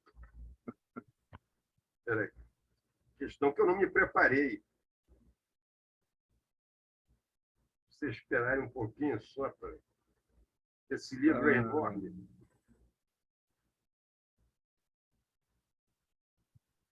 Enquanto isso, eu vou deixar no ar aqui uma fala. Nós temos 3 ou 4 perguntas aqui do público, né? Então, o Ricardo Leão, Sim. ele coloca... Você está ouvindo, Alexei? Só para... Não precisa estar presente aqui, não. Só ouvindo, né? Estou vendo. Tá bom. Ele diz assim, queria indagar ao Alexei como foi a repercussão da carta aos poetas brasileiros, As críticas do texto continuam válidas? Como foi ser vítima dos ataques dos insatisfeitos com a crítica que a carta contém? E queria também indagar a ele, se for possível, a respeito do Nauro Machado. Afinal, é um grande nome da poesia brasileira que utiliza as formas fixas ao longo de toda a sua vasta e importante obra. Nauro? É. Nauro foi um grande amigo meu. Tenho uma imensa saudade do Nauro. É um poeta extraordinário, um poeta muito amargo e tem uma curiosidade. O Mauro é um poeta do verso duro. Ele tem um dos versos, alguns anos também usava verso duro. O Nauro é provavelmente o poeta que usa a forma fixa com o verso mais duro da poesia brasileira. Se não é um, dois. É um poeta realmente extraordinário. Essa coisa dos ataques para lá e para cá, isso dá certa graça a vida literária contra o establishment. Então, não me incomodou nada. Eu acho que boa parte do que está lá é pura verdade. Eu sou extremamente crítico a muita coisa que eu chamo a ideologia, a entrada da ideologia do progresso no campo da arte, que é basicamente a questão é essa. Não há progresso em arte. Há progresso em todas as técnicas, há um progresso espantoso na medicina. Imaginemos a medicina sem Jenner, sem Pasteur, sem Roux, sem Koch. Não existe. Quer dizer, a medicina até o final do século XVIII, século XIX adiante, era uma miséria, como todos nós sabemos. Aí há progresso.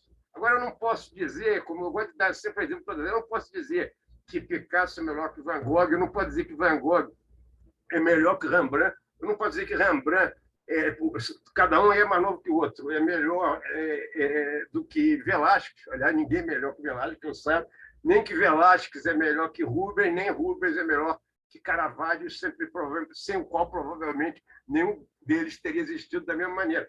Então, eu não posso dizer que a pintura anterior à perspectiva linear, por mais extraordinária que seja a criação da perspectiva linear, ela é inferior, ela é outra coisa. Você tem pintura bizantina que tira o fôlego. Eu sou louco por arquitetura. O Raul é arquiteto. Por mais que eu admiro loucamente os grandes prédios do Le Corbusier, ou do Frank Lloyd Wright, ou do Niemeyer, que eu conheci muito, etc. Eu não posso dizer que aquilo é melhor que a pirâmide de degrau lá de Imhotep, que é o primeiro prédio em pedra, grande prédio em pedra no mundo. Quer dizer, e muito menos que o Partenon. Quer dizer, essa questão, isso é uma coisa que aconteceu a partir do iluminismo, com essa noção de progresso, unida àquela euforia da ciência onisciente, que é resolver todos os problemas, e filosoficamente não resolve nada, que são coisas diferentes, resolve problemas muito importantes da nossa vida concreta. Graças a Deus, aliás, amém. Agora, o cientificismo é isso, a ciência é a ciência. O cientificismo, o nome já diz, é a entrada da ciência em campos que não lhe competem. Quer dizer, seria a mesma coisa que você julgar questões biológicas porque através da estética, do que apareceu, da cor do que apareceu no tubo do ensaio. É uma comparação absurda, mas é mais ou menos isso. Então, quando eu faço críticas tremendas a soi-disant modernidade ou pós-modernidade, ou seja lá o que quer dizer mais essa palavra, para eu, a modernidade, para mim, sob todo aspecto, começou em 1453 com a queda de Constantinopla, né? É o início da era moderna, acaba a Idade Média e entra a Era Moderna. E ainda estamos nela, até a segunda ordem. Então, a invasão disso no campo da arte, levando a arte para uma coisa que eu considero muito inautêntica, para algo que me parece muito esporte, me lembra muito esporte. É uma vontade, o negócio de chegar na frente, de ser a busca da originalidade por si só. Se é um homem na história da arte que mudou a sua arte completamente 2 vezes, caso não conheço o caso, foi Beethoven. O primeiro Beethoven, que mais ou menos na época da terceira sinfonia do Herói, que ele muda totalmente o classicismo vienense e logo a música. E quando ele chega na sonata Hammerklavier e nos últimos quintetos de corda, ele muda totalmente, outra vez, a história da música. Eu não conheço o caso. Eu tenho certeza que Beethoven não estava querendo ser original. Algo levou algo intrínseco, anímico, necessário. Essa noção de necessidade, muito importante para mim, o levou a chegar aqui.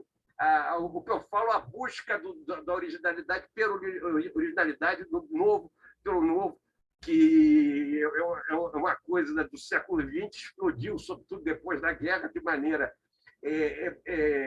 muito visível, e se segurando muito em equívocos críticos anteriores. Todos nós sabemos o episódio da pintura Pompier, apesar que não dá para negar que os pintores Pompier não eram tão ruins quanto foram dias depois, alguns quadros bons e pelo menos uma técnica espantosa, mas esses caras encobriram Cézanne, encobriram Gauguin, acabaram com a vida de Van Gogh, então foram linchados com isso.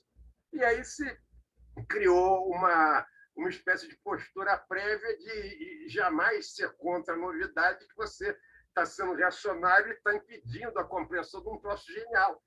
Eu vou dar um exemplo, vou dar o nome de um pintor americano que eu acho imprestável. É um pintor com um quadro mais de 50 milhões de dólares, que é Cy Twombly. Quem quiser olhar Cy Twombly, eu considero Cy Twombly um embuste estético absoluto, não é relativo, absoluto. Poderia falar 200 em todas as artes, mas é um embuste total. E isso há em todas as artes e está durando demais, porque parece aquela teoria, não há bem que sempre dure, nem mal que nunca se acabe, mas esse está longo. Quer dizer, eu acho fascinante que as pessoas tentem encontrar uma nova forma de expressão, tentem ampliar a sua possibilidade de expressão, sobretudo quando aquilo responde a uma necessidade intrínseca e autêntica.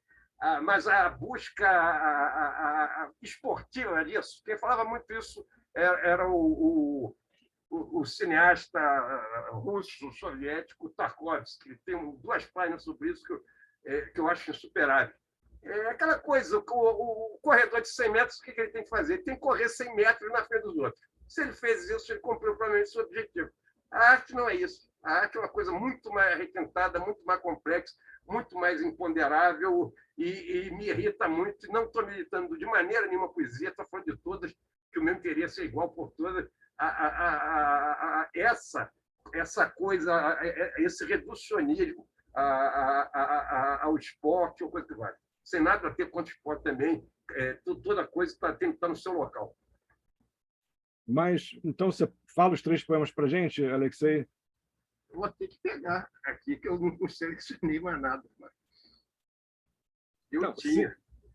Se você não, se for aí, estiverem longe os livros e tal... Não, eu não tinha aqui. Desses excertos aí, versos livres. Muito. Eu falei, eu acabei de falar de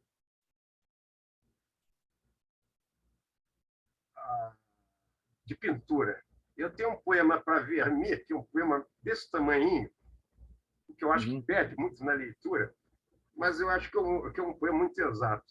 Eu vou ler esse, depois, na verdade, vou ler um poema um pouco maior, porque ele é muito atual, e o tamanho compensaria procurar um segundo aqui de uma hora para outra. Obviamente, só vai compreender direito esse poema quem conhecer bem a obra de Vermeer, que eu me refiro, sem exagero, a uns 10 quadros aqui, em 7 versos, por incrível que pareça. Vermeer, o leite cai, a renda é feita. Sobre a cidade as nuvens são, não estão. A cada mão cabe algo, a agulha, a jarra, a espreita de um seio de uma carta. Em vão o tempo quer sua colheita, nem as primícias chegarão. É um poema sobre a capacidade de eternizar um instante do Vermeer. Do qual eu gosto imensamente, eu acho que o Vermeer está aí mesmo. Agora, como nós passamos por essa coisa pavorosa, trágica dessa virose, essa pandemia recente, eu tenho muitos poemas sobre o Rio de Janeiro, porque, com todos os pesares, eu sou carioca e sou bastante carioca. Então, é um poema sobre essa coisa estranhíssima que nós nunca imaginamos, pelo menos nós cariocas, que em 2021 não haveria carnaval. Carnaval 2021. Onde eles estarão? Porta-bandeira e mestre-sala e a comissão de frente. Onde, afinal, está toda essa gente que canta e passa na loucura ordeira. Onde a ala das baianas, que foi feito da velha guarda, onde intocada toca a bateria e o grito que convoca a multidão com fulminante efeito, que é do carro alegórico excessivo a se enroscar na fiação elétrica e incendiar-se, a perene cena tétrica para um múltiplo olhar apreensivo. Sem enredo, sem samba e sem desfile, a avenida vazia expõe o asfalto claro e deserto para um céu mais alto, órfã de quem a embriague e que a maquile. Nada brilha, o silêncio deixa ouvir, como uma folha arranha o pavimento, tambores, cordas cuicas são o vento que sopra com preguiça de existir. Mas não revira contas nem miçangas e outros ossos de fantasias findas, falsos ouros, espelhos, plumas lindas, sujas de pó, penachos, flechas, tangas. Nada ficou, pois nem chegou, enfim. Há na noite o vazio. É o rei, impera, mas não foi sempre igual o que é, o que era. Os anos todos não são isto, assim. Quando acaba é isto. É um poema, tá aí um poema da pandemia. Esse aí para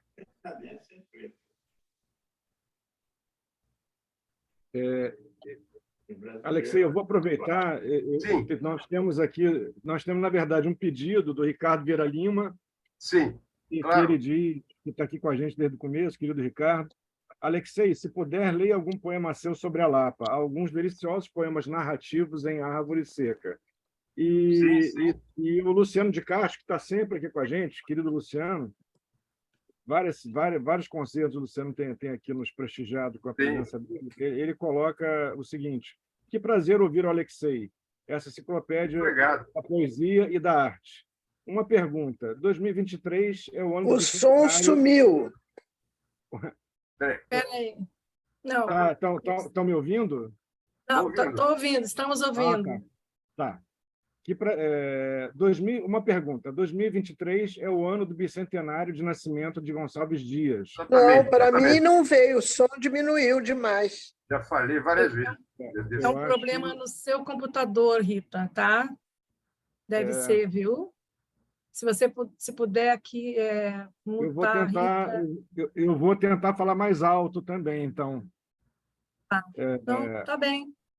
Então, vamos lá. 2023 é o ano do bicentenário de nascimento de Gonçalves Dias, nascido em 10 de agosto de 1823. Exatamente. Você, que sempre demonstrou muito respeito pelos poetas românticos brasileiros, acha que a poesia romântica e também a poesia simbolista de Cruz e Souza ainda tem espaço como fonte de inspiração, e eu completaria, de formação para os poetas contemporâneos? Total, completo. Eu não sei exatamente de formação. Se você lê grande poesia, é formação. Eu não vejo a menor possibilidade de ter influência. Eu não vejo a menor possibilidade de alguém ter influência. Eu considero, e não é de hoje, o maior poema da poesia brasileira, Juca Pirama. Há 2 poemas na poesia brasileira que eu nunca consegui ler sem chorar. Então, eu não posso ler em público. É o Juca Pirama, sobretudo quando entra na 9ª parte, e, sobretudo, nesse momento, e o Cântico do Calvário, do Fagundes Varela, no final. Eu não consigo ler sem chorar, então eu sou insuspeito. A estesia não tem nada a ver com época, não tem nada a ver com... Não existe envelhecimento de obra de arte. A obra de arte que plenamente realizada, ela continua exatamente aquilo que ela foi. Eu desafio qualquer um a me mostrar um poema ou um quadro que era uma maravilha quando foi escrito, é uma porcaria hoje. O desafio. Há milhares de coisas que foram julgadas boas, mas já eram uma porcaria. E as pessoas que tinham um senso estético mais afinado já sabiam disso. O julgamento não tem nada a ver. Não existe envelhecimento de obra de arte. Isso é um conceito que não se sustenta em estética, é um conceito que enche a paciência, que é repetido ad nauseam, então não se sustenta. Quer dizer, tanto Gonçalves Dias como Cruz e Souza são dois dos maiores poetas brasileiros de qualquer época, então eles estão absolutamente intactos aí, funcionando magnificamente, levando às lágrimas quem quiser. Aliás, os últimos sonetos, e nos faróis, nos últimos sonetos, a coisa diga de chorar também, não só. Então, a resposta é essa. Agora, influência nenhuma. Se a palavra formação é no sentido de que alguém vai ser influenciado por aquilo, quer dizer, eu acho a possibilidade mínima. Agora, de certa maneira, nós somos influenciados por tudo que nós lemos. Eu falei de Homero há pouco tempo. Eu li a Ilíada e a Odisseia a vida inteira, loucamente, ad nauseam, tudo. Eu não tenho nenhuma influência de Homero. Eu tenho temas homéricos. Quer dizer, Helena de Troia é um tema homérico. Na verdade, da Guerra de Troia sai todo Homero e boa parte do teatro grego, grande parte do teatro grego, e não só também. Então, agora, influência, eu não vejo possibilidade. Formação e, sobretudo, o valor estético absolutamente inalterado, como em tudo, como em todas as artes. Um quarteto do Haydn é a mesma maravilha que era quando foi escrito e vai ser daqui a 10 mil anos. Então, eu pediria que você falasse. Nós, infelizmente, temos um problema de tempo, né? A Claro, vontade claro. de continuar conversando a tarde inteira, mas eu pediria, então, que você falasse os últimos 3 poemas. O Ricardo pediu sobre a Lapa, não? É isso, é. Então, vamos ver. Então, eu consegui achá-lo. Vou ficar devendo ao verso livre. Que aí, achar eu acho, mas eu vou ter que fazer o corte. E eu não vou ler uma coisa incoerente, entende? Então, Você manda um áudio para mim que eu vou mandar para a Lúcia. eu gravo e mando para vocês com o maior prazer. Mas eu vou ler 3 poemas sobre a Lapa que são curtos. E são poemas autobiográficos, que eu fui um boêmio pesado. Quando eu tinha, a partir dos 19 anos, eu passei um período que eu saí às 11 e pouco da noite para a Lapa. A Lapa não estava na moda, era um local completamente degradado, decadente, um bordel a céu aberto, com seus marginais tradicionais. Depois eu peguei essa revitalização, mas isso é tudo isso é início dos anos 80. Lapa, nesta casa antiga, sob estas volutas, como ri com as putas entre uma e outra briga, como virei copos e extingui charutos, discuti com brutos, vaiei misantropos, urinei nas pias, vomitei nas portas, com passadas tortas, vi nascer os dias. Velha, velha casa, como em 10 a mesma, não tens dentro a lesma que nos funda e arrasa. É o tempo, obviamente, voltando ao meu assunto predileto. Agora, um soneto, um poema, são todos poemas, que é um fato verídico, isso também, tudo aqui é verídico, isso é rigorosamente autobiográfico, reafirmando aquilo que você disse da poesia narrativa. Lázaro, você é um mendigo na porta do antigo bar, ali na Mendissá.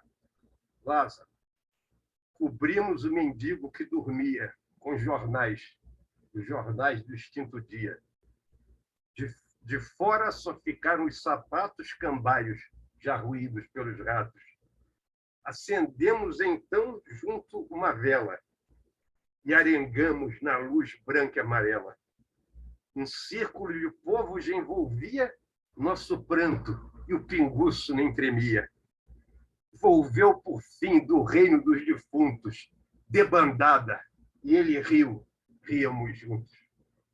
Isso aconteceu literalmente. Nós falsificamos um morto na rua. Um homem coberto de jornal, uma vela acesa, e começamos, meu Deus, como que fizeram isso?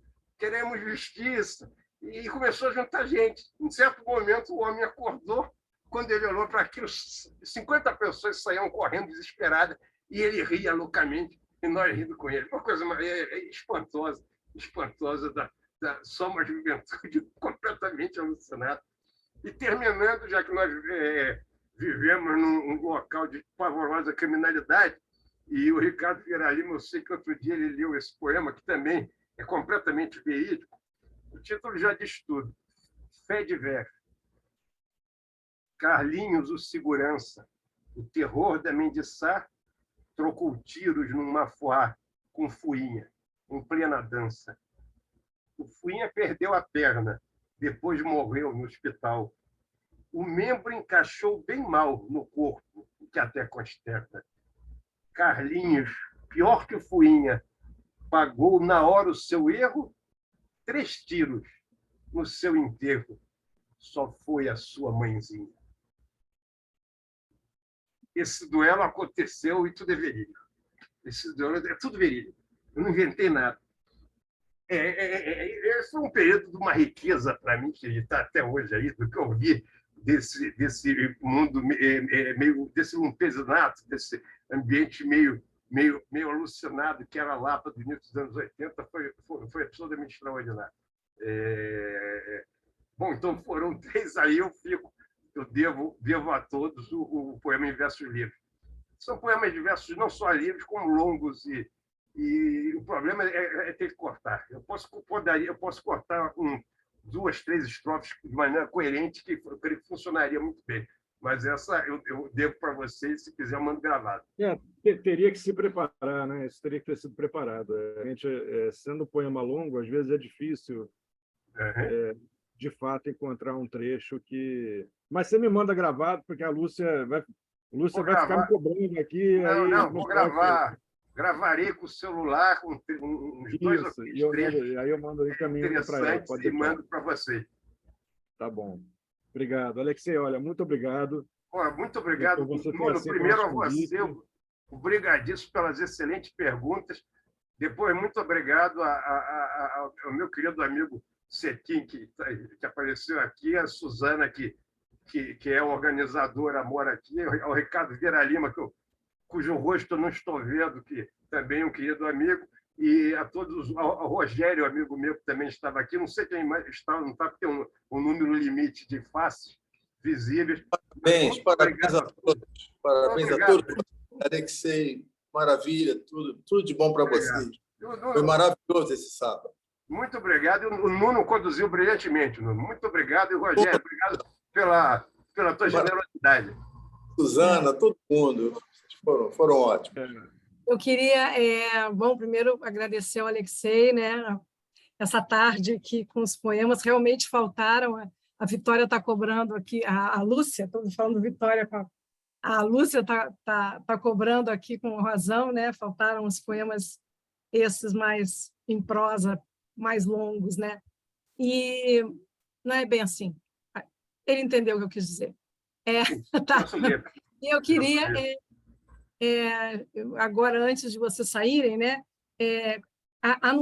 Convidar vocês e fazer alguns anúncios, né?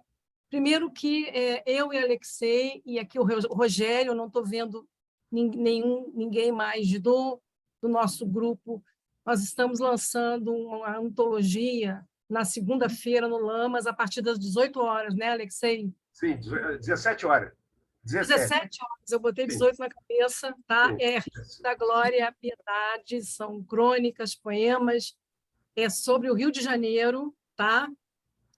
Brincando, mas ao mesmo tempo falando glória e piedade.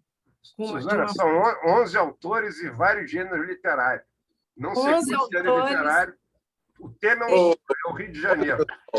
Desculpe, dizer que tem até arquiteto. 19 horas. Acho que é 19 horas, hein? 19 horas. 19 horas. Quem chega antes vai bebendo. 19 horas, ele que vai chegar às 17 para beber. A possibilidade. Se não faltar chope, tudo bem. Eu queria fazer o convite, eu vou mandar hoje para a nossa mala, para as pessoas já saberem bem ou não. E aí também dizer para vocês que nós estamos começando daqui a 10 dias, sim, um curso especialíssimo, a leitura do poema, tá? Com 3 grandes mestres e poetas da literatura brasileira, que são Antônio Carlos Sequim, o Marcos Pache e o Canaã Ferraz. A leitura do poema é um curso onde eles lerão poemas, eles vão ler e conversar sobre os poemas lidos conosco. Então, é uma forma de você, digamos, aprender, né, a ler melhor um poema.